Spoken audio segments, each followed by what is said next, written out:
I don't know if a lot of y'all know about Owen Hart, right? But when he said Owen Hart name something, it just made me do something because that just bring me back. It's like a flashback to my childhood. Owen Hart. Now, if you know me, you watch my show, you know my favorite wrestler hands down is Bret Hart.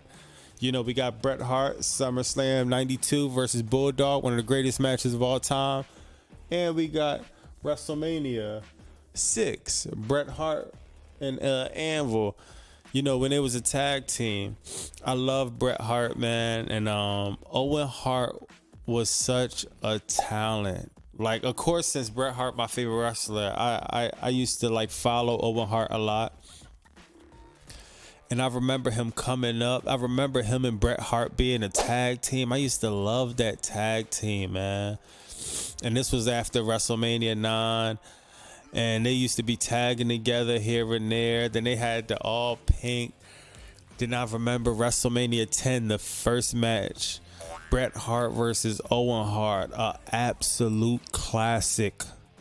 When you want to talk about banger, that's the new word they like to say. That was a banger. When you want to talk about banger, when you want to talk about classic, Will Ospreay, Bryan Danielson. Okay, cool. That was a cool match. Bret Hart and Owen Hart, complete classic. It was back then and it was now. And we're talking about that's a match that's going to stand the test of time forever in history. Incredible match. Then Bret Hart puts his little brother over. He looks heartbroken, but it's like, damn, man, this asshole won. Then later on in that evening, Yokozuna and Bret Hart, you know what I mean? Bret Hart win the title and it's a big celebration. I love WrestleMania 10. That was in New York. That was one of my favorite WrestleManias. But back to Owen Hart, such a great talent. And Bret Hart's my favorite wrestler, but I ain't gonna lie. If Owen Hart, if it wasn't for his untimely passing, we might be talking about, he might have been better than Bret Hart. Bret Hart was the excellence of execution. He could cut promos. You know, he could wrestle his ass off. Nobody was like Bret Hart in the ring. The thing was, Owen Hart could wrestle his ass off too.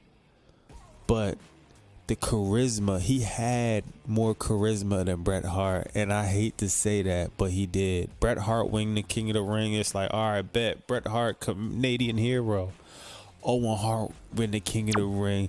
He's making that shit like it's the biggest thing in the fucking world. He put over that King of the Ring when he won that. When he won the Slammies, you remember the visual Bret Hart with the Slammies. He won that. Whatever he touched turned to gold by his charisma alone. Owen Hart, one of the greatest talents ever to step in that square circle.